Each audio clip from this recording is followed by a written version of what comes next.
Aldous Huxley लिखते हैं, दुष्प्रचार करने वालों का उद्देश्य सर्व समाज को ये भुला देना होता है कि विशेष समुदाय के लोग भी मानव समाज का ही हिस्सा हैं। इसी तर्ज पर कुख्यात नाजी नेता जोसेफ गोएबल्स ने जर्मन फिल्म इंडस्ट्री के माध्यम से सभी जर्मन्स, यहाँ तक कि बच्चों, बूढ़ों, महिलाओं के दिमाग में इस कदर यहूदियों के प्रति नफरत भरी कि पूरी जर्मन जनता अपने ही दोस्तों, पड़ोसियों के नरसंहार की कट्टर समर्थक हो गई। आमतौर पर फिल्म निर्माण पैसे और पावर के बिना असंभव है। जिसके पास पावर और पैसा है वही फिल्में बनाता है। इसमें कोई दो राय नहीं है कि विश्व भर में फिल्म निर्माण के जरिए असली शासक शोषक वर्ग अपना प्रचार तो करता ही है, बल्कि अन्य समाजों को अत्याचारी दिखाकर अपनी अघोषित तानाशाही से ध्यान भटकाता है।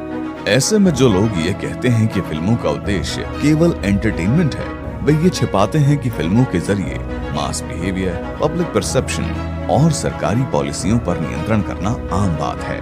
हमारे देश भारत में भी इसी उद्देश्य से बॉलीवुड में मुस्लिम समाज और क्षत्रिय समाज के विरुद्ध फिल्मी दुष्प्रचार कई दशकों से चलाया जा रहा है। किंतु जहां दक्षिणपंथी बुद्धिजीवी ब्राह्मणों के पक्ष में विरोध करते हैं, तो वहीं लिबरल लेफ्टिस्ट बुद्धिजीवी मुस्लिम समुदाय के विरुद्ध फिल्मी जहर का जोरदार खंडन करते हैं। मगर क्षत्रियों के सिनेमाई दुष्प्रचार के विरुद्ध कोई बौद्धिक वर्ग नहीं बोलता दिखता। ऐसा शायद इसलिए क्योंकि जहां इन समुदायों के विरुद्ध दुष्प्रचार सांप्रदायिक विचारधारा से जुड़ा है, जबकि क्षत्रियों के गलत सिनेमाई चित्रण की जड़ उत्तर भारत की 3-4 ताकतवर जातियों की जातिगत कुंठा है। इनके दुष्प्रचार का उद्देश्य क्षत्रिय युवाओं का मनोबल तोड़ना, उन्हें बाकी समाजों से एलियनेट करना, क्षत्रियों को सरकारी नीतियों से दरकिनार करना और सिविल सोसाइटी में उनके प्रति पूर्वाग्रह स्थापित करना है। आइए जानते हैं कुछ उदाहरणों से। 1981 में बहमई नरसंहार हुआ, जिसमें 20 बेगुनाह लोग मारे गए, जिनमें 17 ठाकुर, एक मुस्लिम, एक एससी और एक पीड़ित ओबीसी वर्ग से था।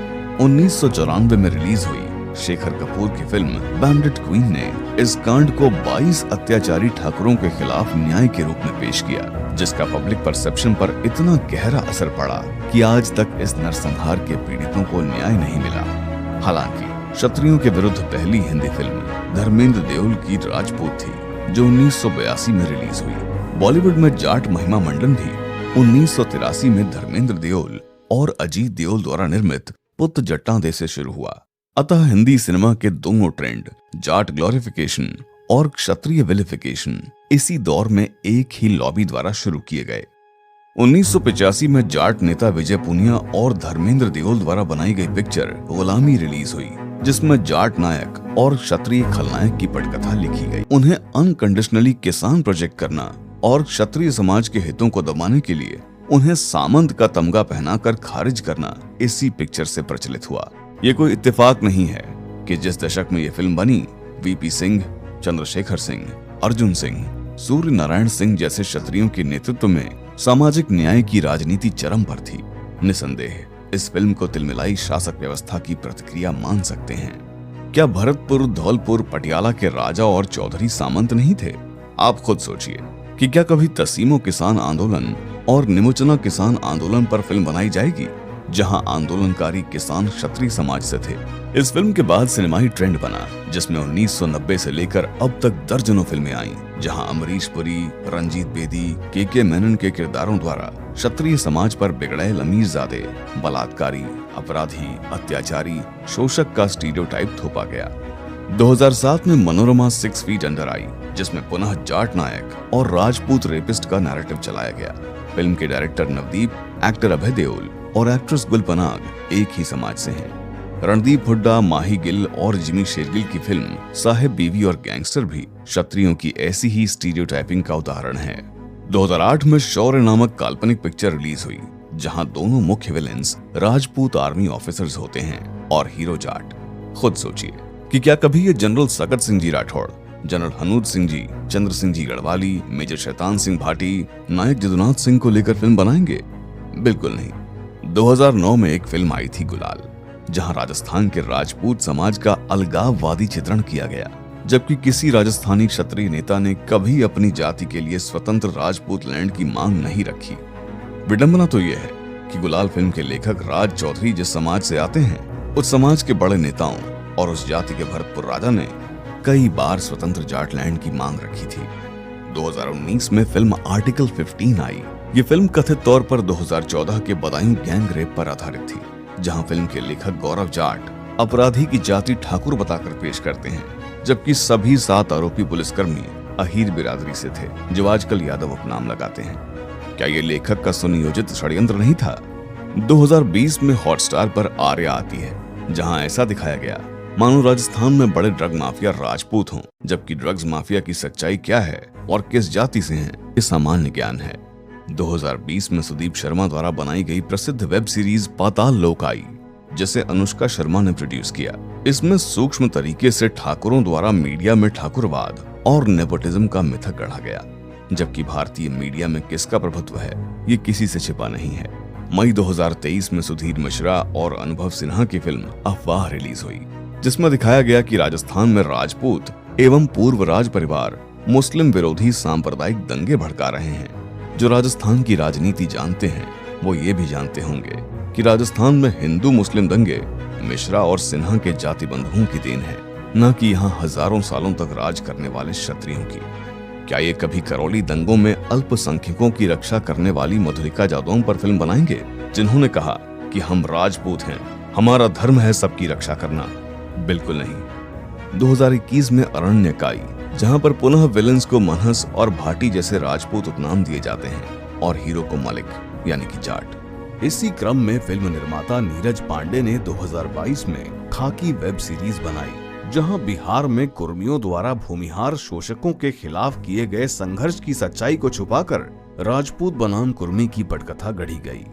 देखने सुनने में ऐसे हथकंडे छोटे लगते होंगे, किंतु इस तरह वर्षों से जाट ब्राह्मण खत्रिय एलीट वर्ग ने पूरे क्षत्रिय समाज को सर्व समाज में एक यूनिवर्सल ऑपरेसर के तौर पर स्थापित कर दिया है।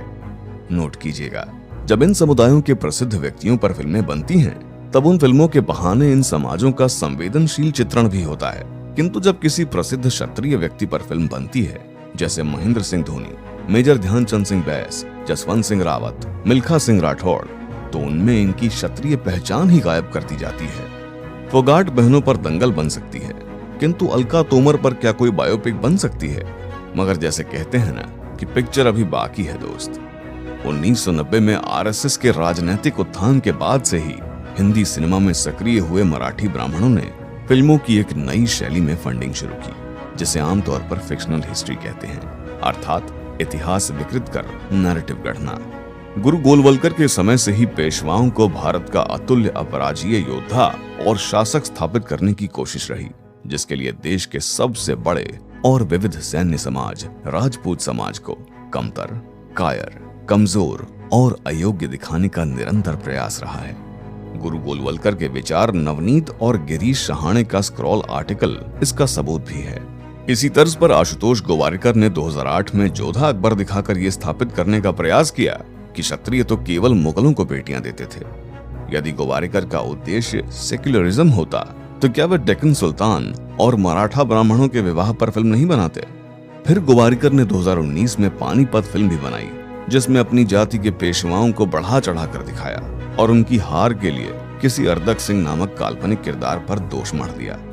2010 में फिल्म वीर आई, जिसमें राजस्थान के किसानों को लूटने वाले पिंडारियों का महिमा मंडन तो था ही, बल्कि स्थानीय राजपूत समाज को गद्दार बोलते हुए डायलॉग भी थे। 2020 में आई ओम राउत की तानाजी भी कुछ ऐसा ही प्रयास करती दिखी। भंसाली की पद्मावत और द्विवेदी की पृथ्वीराज का उद्देश्य क्षत्रियों के गौरवमयी इतिहास का महिमा मंडन नहीं, बल्कि हिंदू मुस्लिम राजनीति के जरिए क्षत्रिय इतिहास को अनावश्यक विवादों में घसीटना था।